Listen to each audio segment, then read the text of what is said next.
99X, Barnes, Leslie, Jimmy, Rich, Crash, everybody in excitement. The levels are high because William Shatner is here. Hello, sir. Good morning. How are you guys? Doing great. How are you? Really well, thank you. You're a man of many hats, man. You're in all kinds of arenas. Well, that's the name of the game now.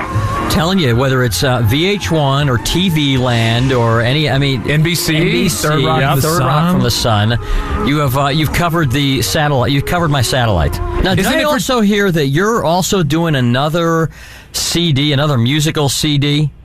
You know, I'm planning on that with Ben Fold.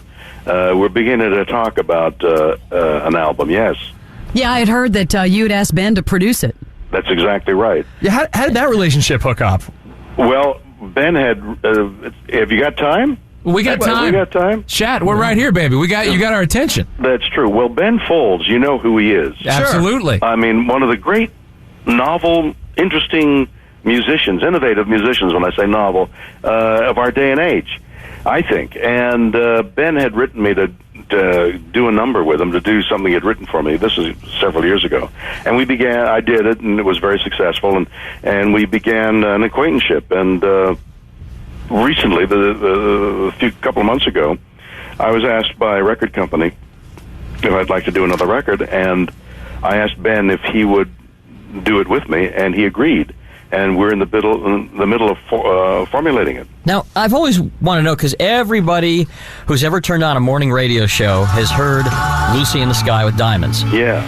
Now, I've always wondered, when you did that, were you doing that as a gag, or were you doing that seriously? Well, the circumstances were that the album that I did it for was a concept album, which I was trying to unite great literature with some of the songs of the day to relate how the spoken word, how the word is passed on.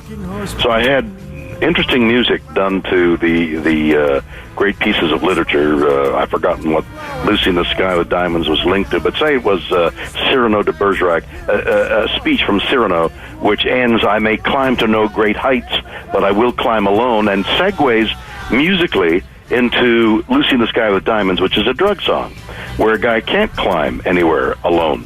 And as I had acted the literature piece, I acted the song as a drug addict. Uh-huh. And if you heard the two pieces together, you would get some kind of an idea of what it was I was doing. But what happened was, people thought the cut was too long and just played the music.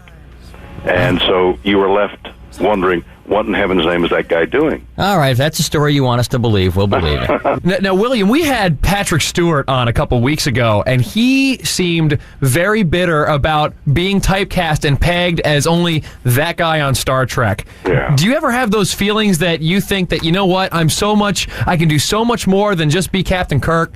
And I mean, do you feel like you are typecast? Well, I don't think I don't.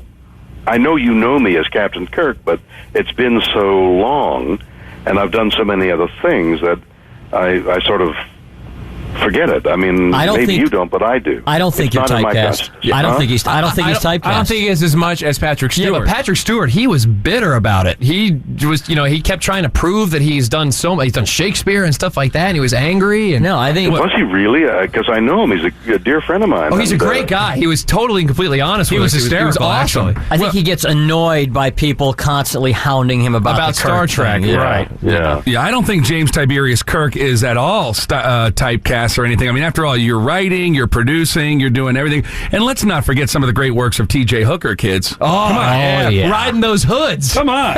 That's good stuff. Is there going to be a T.J. Hooker the next generation? I don't. I think everybody's dying. I think they're all turned gray and wizened.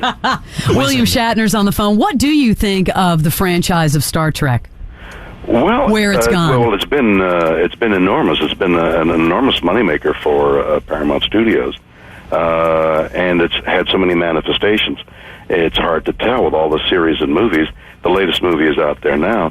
But I would think that its time seems to be coming, that the wagons are circling and all that kind of thing. William, thank you very much. What a pleasure to have spoken to you. And not to typecast you, but live long and prosper. Oh, well, there's typecasting right there. And not to typecast it, buy low, sell high. Mr. Shatner, if you would please hold on 1 second. William Shatner on the Morning X.